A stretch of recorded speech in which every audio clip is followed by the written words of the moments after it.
Welcome to Swordbox Ministries. Today Mickey talks about the wayward children who have run away.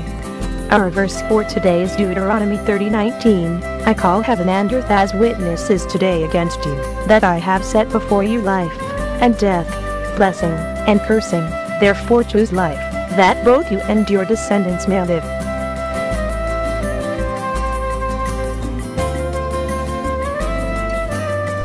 Well, today as we continue part 8 of our family series on wayward children, we're going to kick it up a notch, so to speak, and we're going to talk about runaways. You know, after all the rebellion, the trouble, the confrontation, grounding, discipline, and attempts to help your child get back on track, come to Christ, yield to authority, and live with self-control, now they've done the last act of defiance and run away from home. What does this mean? I mean, how could my son or daughter do this to me or do this to themselves? While there may be a variety of reasons for your child leaving, there are some very basic common issues among kids who, in an act of rebellion, not abuse, run away from home. And I want to just talk about 3 specific things. Number 1, their rebellion, their wayward heart is first of all a problem between them and God. They have rejected God's authority over their lives, or perhaps never really submitted to Him. They may be angry at God for things that's happened. They may feel God doesn't care about them. They may feel religion is fake. Either way, they have a disconnect from the only one who can truly save them, who can truly restore them and heal them from the inside out. Deuteronomy 30:19 says, I call heaven and earth as witness today against you, that I have set before you life and death, blessing and cursing. Therefore choose life, that both you and your descendants may live, that you may love the Lord your God, that you may obey His voice, and that you may cling to Him. So, you know, they're in rebellion to God first when they reject Him. They've rejected His authority over their lives, and it's a choice that they have made. God's desires that each one of us follow Him because He loves us and He has our best interest at heart. The second thing I would say is they've broken the relationship with their parents. By running off, they've rejected their responsibility to submit to mom and dad's authority. And again, this starts with God, who placed the parents in authority over the child. Exodus 20:12 says, honor your father and mother. Very simple instruction.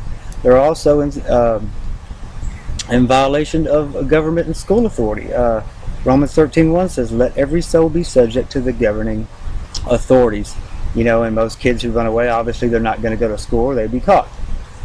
The third thing I would say is there's some root causes for your child's behavior. Something that they're running from, they don't know how to deal with, or pain that has grown to the point that anger, defiance, and self-medication is the only way that they can express it. You know, they're dealing with some issue of the heart. And at some point it has to be dealt with. Proverbs 4:23 says, keep your heart with all diligence, for out of it spring the issues of life. Kids typically don't run away from home because they're happy and they feel they have a bright future and a lot to look forward to. They run from things, from issues, from problems, all which will be waiting for them when they finally stop running and come back home. You know, it could also be something as simple as a girlfriend or boyfriend whom they want to be with, perhaps a forbidden relationship or some crazy fantasy they've dreamed up. But I think it's important for parents to keep these 3 points in mind when dealing with a runaway child. Remember that there's the relationship with God that's messed up, there's the relationship with the family that's messed up, and there's also some serious issues with the child that have to be dealt with. You know, the decisions we make, the reason I even say this is the decisions we make as parents of a runaway child need to be made based on knowledge and understanding, with the purpose of not just treating the symptoms, but treating the real problems. In the coming days, I want us to look at some things we can do as parents in this situation, as well as some things we probably shouldn't do. You know, we've already laid a solid foundation in how to deal with a wayward child. Number 1, we love them. The Bible says that love never fails. Number 2, we train them up right. The Bible says train up a child in the way he should go. Number 3, we fill our time with prayer. God hears our prayers of faith, and we know that nothing is impossible with God. Number 4, we listen to God. Jesus said, he who has ears to hear, let him hear. Number 5, we fill our thoughts with God's truth, and we stand on His word and promises. Remember the verse I quoted, but it's for me and my house, we shall serve the Lord. And number 6, we reach out for help. As we continue to practice these, we also need to be prepared with how to respond to our child when the time comes.